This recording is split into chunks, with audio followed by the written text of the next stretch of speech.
चलिए अब जानते हैं ओजोन के बारे में।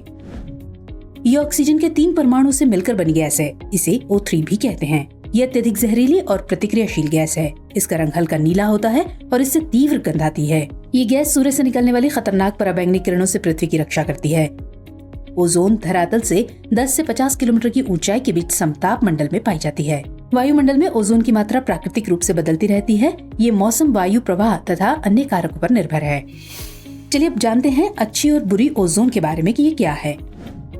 ओजोन स्वास्थ्य और पर्यावरण के लिए अच्छी या बुरी हो सकती है। ये इस बात पर निर्भर करता है कि ये वातावरण में कहाँ पाई जाती है। दरअसल समताप मंडल या स्ट्रेटोस्फीयर में पाई जाने वाली ओजोन को अच्छा माना जाता है, क्योंकि ये जीवों को सूर्य की पराबैंगनी विकिरण से बचाती है। ओजोन परत एक सुरक्षा परत के रूप में काम करती है। वहीं वायुमंडल के निचले या जमीनी स्तर की ओजोन खराब है, क्योंकि ये विभिन्न प्रकार के स्वास्थ्य समस्याओं को बढ़ा सकती है, विशेष रूप से बच्चों, बुजुर्गों और सभी उम्र के लोगों के लिए जिन्हें अस्थमा जैसे फेफड़ों के रोग आदि हैं। लोगों और पर्यावरण पर इसके प्रभावों के कारण जमीनी स्तर पर ओजोन एक हानिकारक वायु प्रदूषक है और ये स्मॉग के रूप में हो सकती है।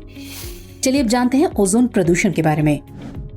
क्षोभ मंडल की निचली परतों में पाई जाने वाली ओजोन के हानिकारक प्रभाव को ओजोन प्रदूषण के रूप में जाना जाता है। निचले वायुमंडल में उद्योगों और वाहनों से उत्सर्जित वायु प्रदूषकों, वाष्पशील कार्बनिक पदार्थ या VOC और नाइट्रोजन के ऑक्साइड्स के बीच फोटोकेमिकल रिएक्शन से ओजोन प्रदूषण की स्थिति बनती है।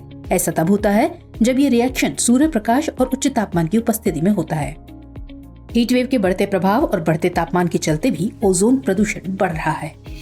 चलिए अब जानते हैं ओजोन प्रदूषण के प्रभाव को।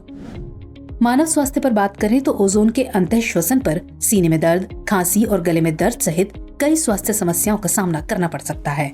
ये ब्रोंकाइटिस, वातस्फीति और अस्थमा की स्थिति को और बदतर कर सकती है। इससे फेफड़ों पर भी विपरीत प्रभाव पड़ता है। ओजोन के बार बार संपर्क में आने से फेफड़ों के ऊतक स्थायी रूप से क्षतिग्रस्त हो सकते हैं।